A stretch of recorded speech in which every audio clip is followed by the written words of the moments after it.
שלום לכולם, זהו תיק ההפקה הדיגיטלי. מסמך זה הוא שיתופי וניתן לתת הרשאת צפייה ועריכה לצוות התלמידים, למורה ולבוחן.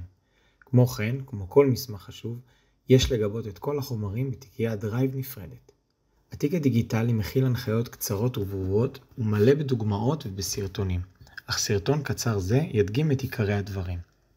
אז בואו נכיר את שני המצבים שיחזרו על עצמם במהלך העבודה. מצב תצוגה ומצב עריכה. על מנת להיכנס למצב תצוגה, לחצו כאן, ועל מנת לצאת, נלחץ על ה-X. מצב עריכה נמצא כאן, בדפים. שימו לב להישאר תמיד בדפים ולא על הוספה ועל עיצובים. אז בואו נעבור בזריזות על עיקרי הדברים לפי הסדר. כאן, בבית, תוכלו למלא את הפרטים שלכם. תוכלו להטמיע את עמוד האינסטגרם של הקבוצה לכל מי שניגש ל5 יחידות בכיתה י"ב ונדרש לעשות ניהול רשתות. לבסוף, ניתן לסרוק את הברקוד ולהוריד לטלפון לדף הבית, האפליקציה של 10 התחנות לנוחיותכם. בטפסים ניתן למצוא כל מיני טפסים חשובים, כמו טופס יש לי רעיון, להגשה לפיקוח לכל מי שניגש ל5 יחידות, ועוד טפסי עזר כמו טופס זכויות יוצרים ועוד. בשאר הפרויקט י"א ניתן לראות במבט על את הפוסטר של 10 התחנות לעשיית סרט.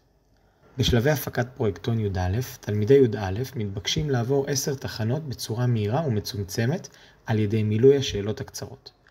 ישנם מקומות בהם התלמידים מתבקשים לכתוב, וישנם מקומות בהם התלמידים מתבקשים להעלות קובץ, תמונה או סרטון. שאר הפרויקטון י"ב הוא אותו דבר כמו שאר הפרויקטון י"א. מבט על, פוסטר של 10 התחנות לעשיית סרט. ועכשיו הגענו לפרויקט הגמר י"ב. כמו שניתן לראות, הוא מחולק ל3 חלקים, אך בעצם אלו 10 התחנות שמחולקים לפרה-פרודקשן, פרודקשן ופוסט-פרודקשן. ולסיום ניכנס לתחנה מספר 1. כמו שאתם רואים, על מנת לפתוח את הסעיף יש ללחוץ על המשולש. אותו משולש פותח הסבר, דוגמה, סרטון ושאלה הממורקרת בצהוב. כלומר, התלמידים עוברים סעיף סעיף ועונים על המשימה שבצהוב, ובכך מסיימים את תיק ההפקה. את התשובות כותבים בתוך תיבת הטקסט מתחת למשימה בצהוב.